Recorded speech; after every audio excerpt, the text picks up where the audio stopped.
Hi everyone, welcome to the latest. I've changed the channel name to Canuck Lad Talk rather than Canuck Lad Lectures, first of all, because I want it to be a bit more informal. Not too informal, but enough that I can sort of talk about the ordinary, normal, everyday subjects rather than just strictly scholarly subjects. And the one I want to start with today is the one that's on everyone's mind right now. There are riots, there are protests, the Black Lives Matter. What I'm going into on this video is I'm not going to go into who's right, who's wrong, sides, blah blah blah blah blah blah. I'm just going to say what the massive tactical error was that was perpetrated by Black Lives Matter and the protesters. When George Floyd was killed in the altercation with the police, rest in peace to him, and it was a heinous thing that we all saw. At that point, we were with you. As a community, as a group, if we're thinking in group speak, we had a hell of a lot of white people behind you. You had the Jewish people behind you. You had Muslims behind you. You had Hispanics behind you. You had a lot of people right there feeling it, sympathetic, and would have backed you. We would have gone and marched with you to Capitol Hill. We would have gone to Parliament. We would have marched with you. You had a chance right there and then to create a united group that you could have took action, and you could have then changed the circumstances more towards a more humane and a much more equal world. You had that opportunity. It was right there, and then you fucked it up. There's no other explanation for it. You fucked it up. I'm not going to sugarcoat it.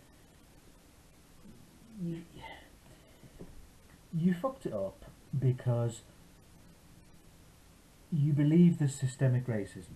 Now the idea behind that is the system is itself racist. In other words, the system, government. Now, we were so focused on this killing that we seem to forget. We looked at it was a white officer on a black assailant. What we didn't focus on was more the fact that it was a police officer on an ordinary citizen. And there's where the issue really lies, isn't it? Because if you believe that the world is systemically racist or sexist or any sort of ism, if you believe it is the system itself, then you need to be focusing on that system and the agents of that system. So, as a police officer, you are essentially an extension of government, which is the system. And if that system is systemically racist, it would make tactical sense to go after that. But you didn't. The Black Lives Matter movement and Antifa chose instead to go after ordinary citizens. So what we see now is the mass pillaging, the mass rioting, the mass destruction of small businesses. I heard one isolated report, unconfirmed, so don't quote me on this, unconfirmed, of a woman in Minneapolis, Minnesota who was dragged off and raped in a car. Not sure how true that is. I need to check that out. And we now have this systemic sort of we now have this divide, this systemic divide now, where we're seeing on Facebook, on Instagram, on is MySpace still around? This divide now. We are seeing ordinary people being pushed to the extremes, being divided, which is presumably not what people wanted. In fact, probably the antithesis of what people wanted. All because of this one tactical mistake. And quite simply, what it was is you lost the sympathy when the movement itself went after ordinary citizens. It's as simple as that. we all just want to live our lives. We want to provide for our family, want to live our lives, you know, want to go to the pub, we want to go bowling, we want to do the ordinary mundane things. And most people aren't bothered about the politics. Most people don't care about the politics until it was forced upon them. And it was. It was forced upon them because you started to bring them into it. If the system is systemically racist, if the system is something you disagree with, attack the system. And you can either do so physically or you can do so by changing the system itself. The problem was that you didn't. The movement didn't. So now, what I am seeing on my Facebook, I am seeing people with so extreme an opinion. There doesn't seem to be many people in the middle here. And this is what shocks me. I am far from a government supporter. I am far from someone who will bend the knee before monarchy or parliament or any other group or individual that seeks to step on me. It's as simple as that. I personally don't do group speak. I don't do it. It's the individual first. You know, you can't be a defender of minority rights without recognising that the biggest minority in the entire world is the individual. So that was the tactical mistake that was made by Black Lives Matter and Antifa. You went after ordinary citizens that were prepared to back you. We all supported you. You had a massive opportunity there. If you had marched on the police stations, on Capitol Hill, on Parliament, if you had marched to these governmental systems and you had changed them and gone after them, there would have been no real problem. In fact, you'd have had a lot more sympathy, a lot more backing. But instead, what I am seeing in the media reports is wholesale looting, pillage, stabbings. I'm seeing just mass anarchy, and it's now pushing it to the point of we're now pushing divides. We are now pushing, are you on the side of anarchy or are you on the side of a system, however flawed? And it's not a place that most people want it to be, but there seems to be this divide. What I would like personally is we need to sit down, we need to have the dialogue, we need to accept that on both sides there is right and wrong. We need that middle ground. But unfortunately,